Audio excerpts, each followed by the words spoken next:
Oh, hello. I'm glad you could join me again. Nice out, isn't it? And when I've said that, I'm not really telling you the truth this week. It's more like nice down, isn't it? We're going to talk about a commodity that was as precious as gold at one time, and it was won in the same way that gold was. As far as us here in South Yorkshire are concerned, it was one of the two major industries at one time. One is still going in a certain way. This, I'm afraid, isn't. Have I given you a clue where we might be? Take a look for yourself.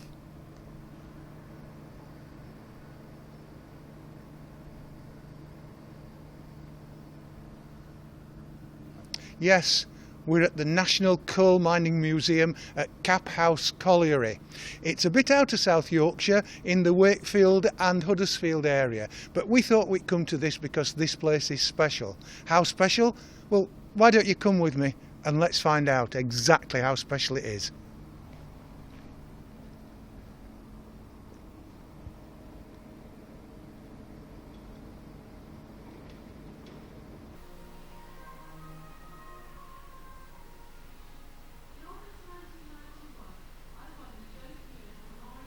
You know, there's more to a mining museum than just the pit head, the winding gear, the ponies, the railway, the scenery for that matter.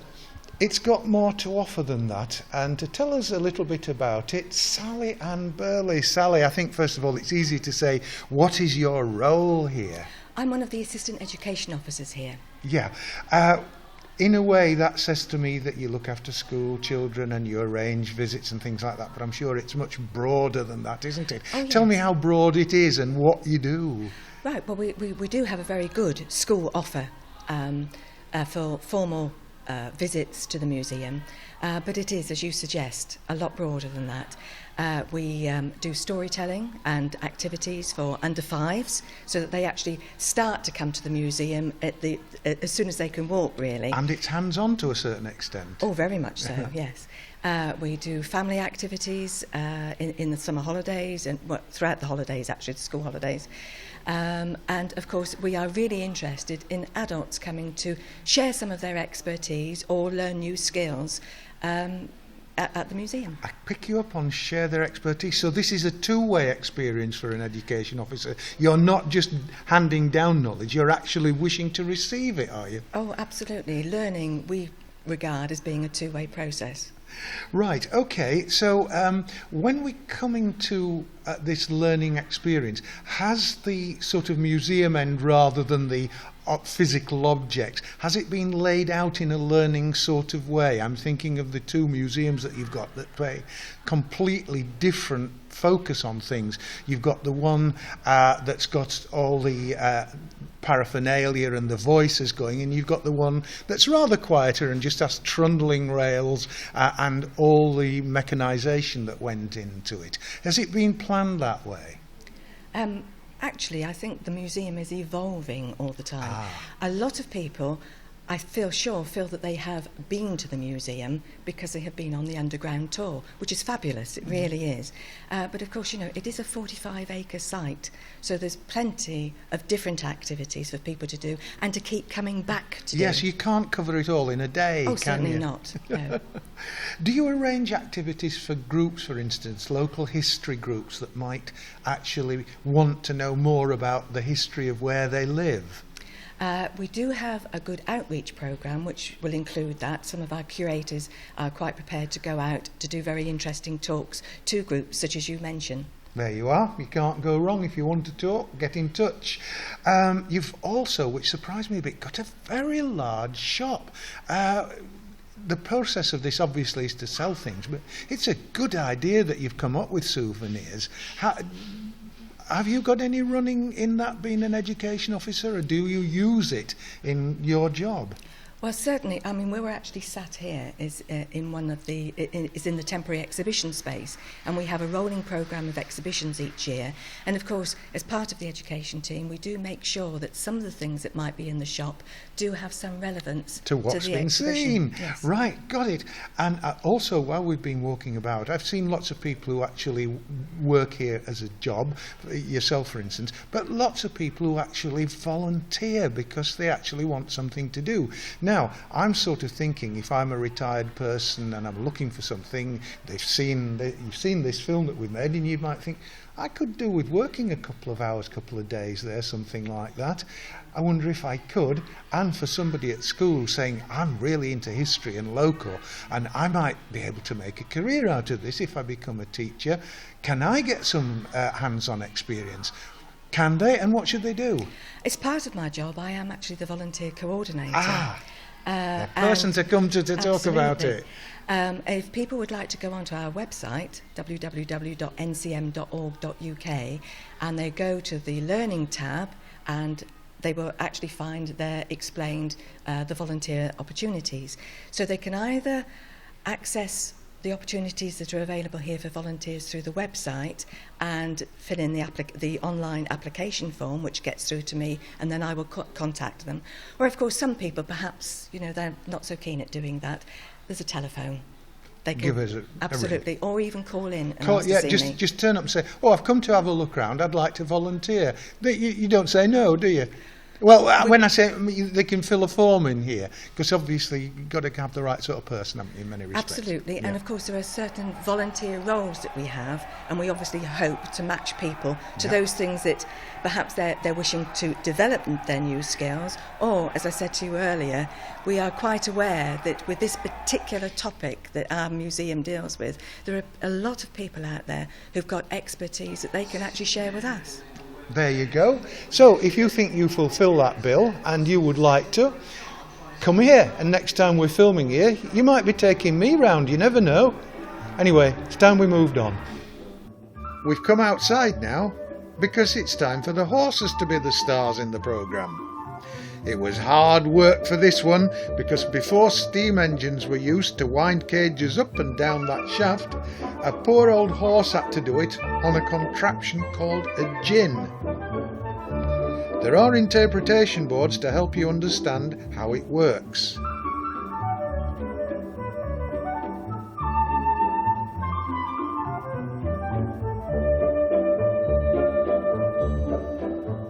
But this is a modern reconstruction of one, including a reconstructed horse. Oh, but there are real ones. I wonder if you'll find them funny.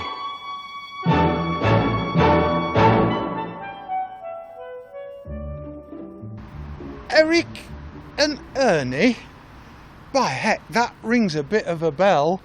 But it doesn't ring the bell that you think, it rings the pithead bell, because Eric and Ernie are not comedians, although at some point in the past some pitmen would say there were some comedians down there. No, they are pit ponies, and Neil Beaumont's going to tell me all about them.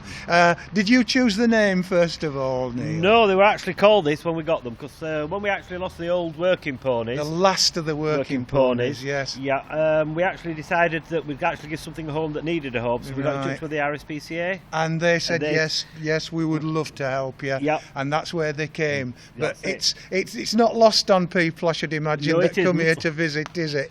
So, OK, you've got pit ponies. This is this Ernie or Eric? Ernie. This is Ernie. And behind us, Finn, the horse. Why ponies, why horses? Surely just standardising on one would have been all right. No, because actually they were using different horses and ponies. There was what you call a deep mine pony, which was your small ponies, which were the size of Ernie or even like smaller. Ernie, yeah. Those were the ponies that worked and lived underground all the time. Yeah. And then you got the big horse like Finn here, yeah. And he mainly worked on the surface, moving materials around and doing haulage, deliveries. Just haulage about the pit head. Yeah, but you'd actually got what you call a drift mine pony then, which was in between the size of those two. Wow. And they actually worked underground during the day, but actually lived on the surface on the night. So they came in and out of the mine daily. Yeah, daily. So this sounds like a bit of a specialist job. So were there actually pitmen who just looked after the ponies and marshalled them and got them to where they needed to be and do what they had to do? Yes, there was people that actually looked after them, and their job was solely for the welfare of them, to make sure that everything was all right, they were healthy enough, and that they were ready and to go and do a full working day. I think people might think, ponies down the pit all day, a bit cruel, and I bet they're not looked after. But that wasn't the case. case, really, was it? It wasn't in as early years. It was. They weren't looked after that well in the early years, and life expectancy was only probably 8 or 9 year old, and it was mainly due to accidents.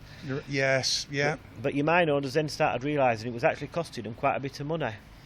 They could replace a miner, and it didn't cost them anything, but if they replaced a pony, it cost them. So That's a terrible thought, isn't it? That in fact pit ponies were valued more than human beings in some people's eyes. Yep. So I can say after that, I can say your ponies were actually living up to into their early 20s, and they stayed and lived underground all that time. I'm going to say, and it was just a case of, I'm going to say, the more they looked after them, the healthier they were, the longer they could keep them a working life for them. Absolutely. Now, on top of that, I'd always thought, you see, horses, ponies down a pit, that's ancient history. But actually, it's not, is it? I mean, I was just flabbergasted when we were talking earlier as to how late ponies had actually been in pits. Yep, I'm going to say your last deep mine ponies actually finished working in 1994. We got two from Ellington Colliery up in Northumberland, and that's where they came from. So we're only speaking about 20 years ago that the last pit pony came out. But actually there was some went on to 1997, wasn't there? 1999 it actually was. Oh, yes, so that's, you know, we're talking less than 15 years ago here. And those were actually drift mine ponies, and one was from North Wales and one was from South Wales. Yeah. And they were from smaller private mines. Did they neigh with a Welsh accent? They certainly did. They took a bit of... They didn't quite understand us when they first came here, because they obviously were spoken to in Welsh. Yes. Yeah. So, what sort of temperament have they got? Are they okay for the little ones to come and have a look at while they're here they're at Cap absolutely House? great. Yeah, I'm going to say what we ask them. If anybody actually wants to stroke them, if they will ask them, because we do have bars up, and it's not to keep them away. It's basically to stop people feeding them. Yeah, that's the thing. That's the only thing. They'd be killed with kindness, wouldn't they? Yeah, they would. So, what's your job here? We're actually, I'm going to say, we're here to do the demonstrations and talk to the public and let them know exactly what the ponies used to do, what they do now. And say they're actually in the stables from 10 o'clock in the morning till 3 o'clock in the afternoon, and that way we can do some work with them. We can give them a brush, clean all the feet out and make sure everything's all right with them, and say and talk to the public. How do the public react when they come here and see these live ex-working horses? The people that come, they find it fantastic because they actually like it because they can get up to them. Yeah, in fact, they're earning brass for you, aren't they, in certain respects? Because I've noticed you've got these wonderful little adaptations where somebody can help with their upkeep by just putting a few coins in, haven't they? Yeah, they have, I'm going to say, and it is important, and say, with everything that's been going on at the museum and all the cuts that we've got now, and say we do rely totally, more or less, on donations from people to keep them. Yeah, and long may it be, but isn't there a problem here? I mean, like you and me, these creatures have got, there'll be a time when they're no more. Can you get ponies and can you get horses these days to replace them if you had to? No, there's no working ponies left at all now. We lost our actual ponies that worked underground. One was 5 years ago and the last one was 2 years ago. So you see, folks, you better come fairly quick to see this because they're not going to be here forever, like you and me.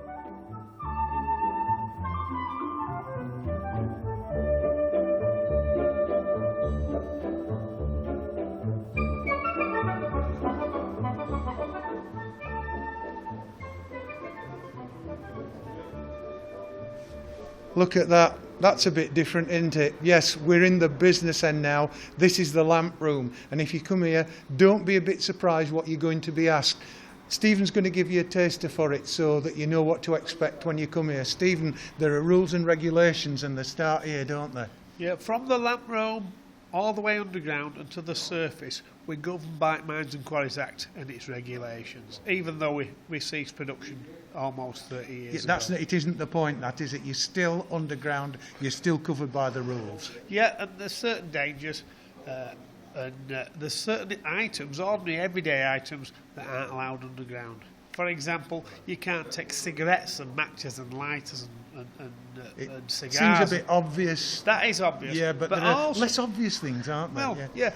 You've got little batteries in lots of things for modern life, like watches and mobile phones and cameras and car keys, calculators, MP3 players. All these things, because they haven't been tested, there's just a tiny chance that they could be dangerous. So, to cover all eventualities, all such items have to be handed in at the lamp room. They're kept safe in a drawer. Each group has its own drawer, its own equipment. as you give your contraband, as we call it, to the lamp Nice man. word. It sounds like Lovely word, sounds like isn't it? something pirates might have. But you leave your contraband, and we get a helmet and a cap lamp. Notice. Yeah. We tend to hold the lamp in his hands and shine a light while we're Yeah. walking. But we get a lamp, which is a tested, approved lamp, and we get a helmet. We keep that all the way underground and back to the surface. When we all eventually come out, about a good hour later, we hand in our lamps and helmets, and in exchange, we give these contraband items back to the So, people. in other words, what you give in here, you get out at the end of your tour. Hopefully, yeah. Unless you end up chasing them on eBay. Well, there we are. Yes. No, we keep everything. We have a very good record. We don't lose anything. So we've given all our things in. Let's go down and see what happens as we descend.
Bit spooky here, isn't it?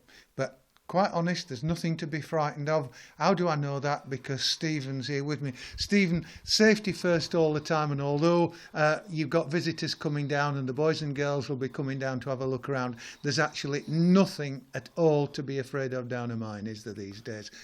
No, we've come down the shaft, but that's only one of two means of getting out of the pit. We've got a sloping tunnel called a drift, which leads us safely back to the surface. Yep. It's a steady walk, 600 metres uphill. That Yep. takes us to the fan, a big fan that blows air all the way around the museum. That steady flow of air blows away any dangerous gases and provides a good amount of fresh air for everybody to breathe. And how do we know that? Because you check it every single day you're open, don't you? Before we open up for business, one of the authorised inspectors of the museum walks down that sloping tunnel, looks at all parts that will be seen by everybody, and checks it's safe. We've got a monitoring system measuring gases and oxygen and temperatures and carbon monoxide, lots of things. So it's continually monitored and recorded on a computer. So we know we're safe before we start, and we double check that.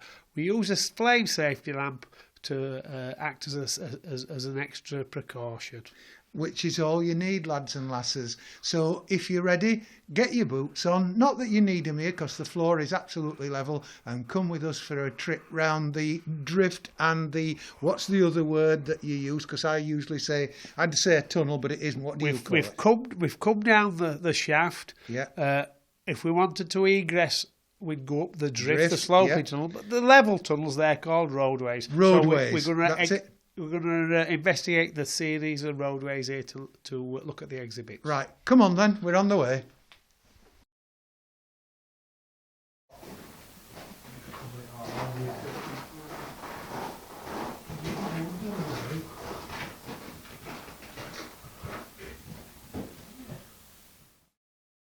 Now, for a start, you can see how claustrophobic it can get. Imagine working hours and hours a day in an office this size? Because, Andy, somebody had to, didn't they? This was the height of luxury when it was built. Yes, I can believe that after being And here. only higher management were allowed in here. Normal workers would never go in here. It'd be much too spacious for them, Yeah, wouldn't it, in a much way? too luxurious, yeah. Right. So we had a desk, coat hanger and a phone. Yep. And that's all they had. No computers, kettles, you name it. Nothing. Nothing. Not even a separate toilet here like the winding men do. Not So, that way. what used to happen here, and why did you have to have an office underground? Well, through that hole there. That's where you are, by the way. That's called box hole, and the person here would deploy all Yeah. the men to the jobs. Yeah, and they come to this little window like the They boys weren't and allowed girls are. inside. They come No. to outside the Yeah. window and then get sent to the jobs. Yeah, so we just say, right, you're on the coal face today. Go on, sling your up and get cutting. That's basically exactly And what that's I what, said. yeah, there you are. So, but I mean, even so, it must have been a very tedious job just being under here with barely enough room to stand up. Well, once you get used to underground, It'd be all right, I you suppose. feel all right. Yeah, there were a lot of work. All the thoughts and the planning all took place here. Yep, so they would actually devise the shifts here. It wouldn't come from on high. No. Eventually, when we got communication technology, all this moved upstairs, Right. and it was all done from upstairs. But originally, Yeah. this was the hub of the organisation. And the phone's just to say help or bring me a cup of tea. Well, you could you could say that, but you had to wind it up Lift. and Yeah. then use it. So that was only communication we had. There from was there. with, yeah, right. Okay, well, you've got your ticket. You've been told what to do. Let's go where you'll do it, eh?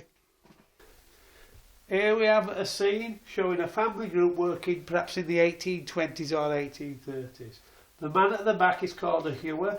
He's chopping the coal from the coal seam that we can see in the distance.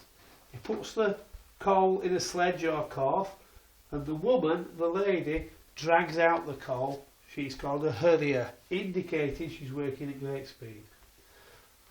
The airflow is controlled by a series of trapdoors, and a child, perhaps as young as 5, controls the trapdoor. So we've got a trapper, a hewer and a hurrier, a family group working in the 1820s and 1830s. This is a time before there's any legislation whatsoever about coal mining.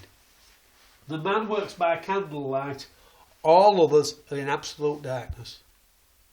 Well, the lads have gone off now and just left me to sign off. We've only scratched the surface of this particular museum at Cap House Colliery. If you come, you'll have to give yourself a lot of time. It's wonderful. There's so much history here, and so much of South Yorkshire is just embedded in this place. But to help you, we will be back next week.